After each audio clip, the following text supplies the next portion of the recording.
The city of New York is mourning a loss of a firefighter after he died,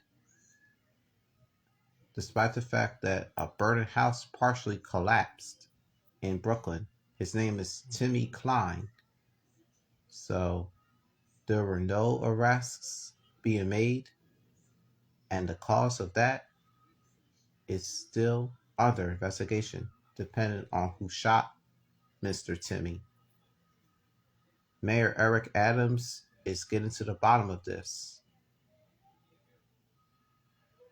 That is a big loss for the department right there.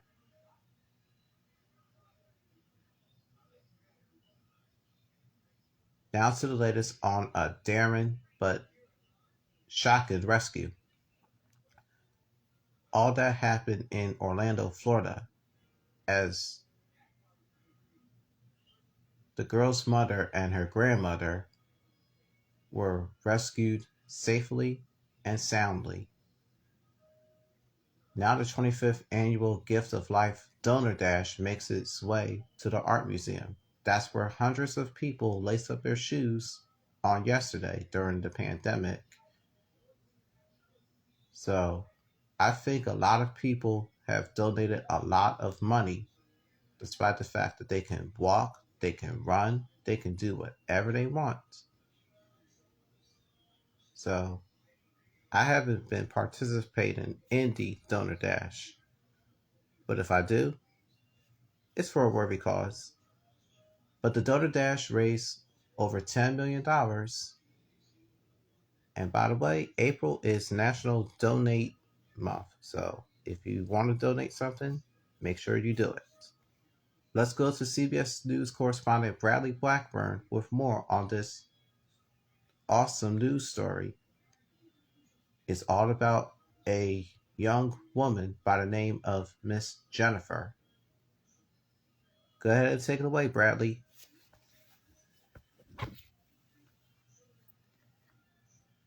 She felt something was wrong.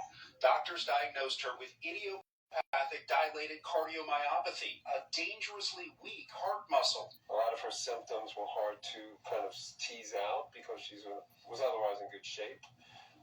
But, when I saw her, I looked at her, examined her, I knew that things were not good. The day they told me I needed a heart transplant was shocking. But at that point, it was about surviving. Jennifer had a 3-week wait in the hospital, then in April 2021 received her new heart.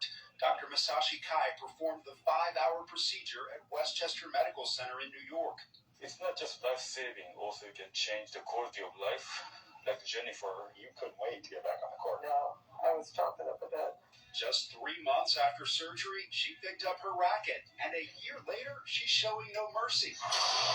She's beaten a rejection scare and a COVID-19 infection, and knows she has this second chance to play, to live, because of a donor. I wake up every day thinking about her, thinking about her family and who she was. Back in the game, all her heart and soul. Bradley Blackburn, CBS News, Westchester County, New York. All right, thank you, Bradley. Now to the latest on a tornado touchdown. This happened in Sharon Springs, Kansas. The storms left extensive damage. So nobody was hurt or critically injured at that time. A live look at Oklahoma City, Oklahoma. Strong storms were there as well. Uh-oh. This happened Saturday evening. That's where tornado warnings were issued. It marked the 4th day since it happened a long time ago. And take a look at this. A spring snowstorm in South Dakota was the scene, covering tulips and flowers and whatnot, but evidently it didn't stick to the roadways. That's a shock to anybody's system, including me.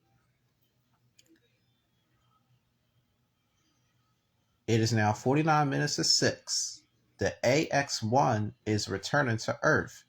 They spent extra days in space due to the weather. They get paid for $55 million. That was going to last them for 10 days and whatnot. Evidently, they shelled out all the money right there. Therefore, they won't have to pay any extra funds or something like that. So, they will be returning home to space by 1 p.m. Eastern Standard Time and whatnot. And we'll be right back, y'all, with your 3 to go headlines coming up right after this. So stay with me, don't go away.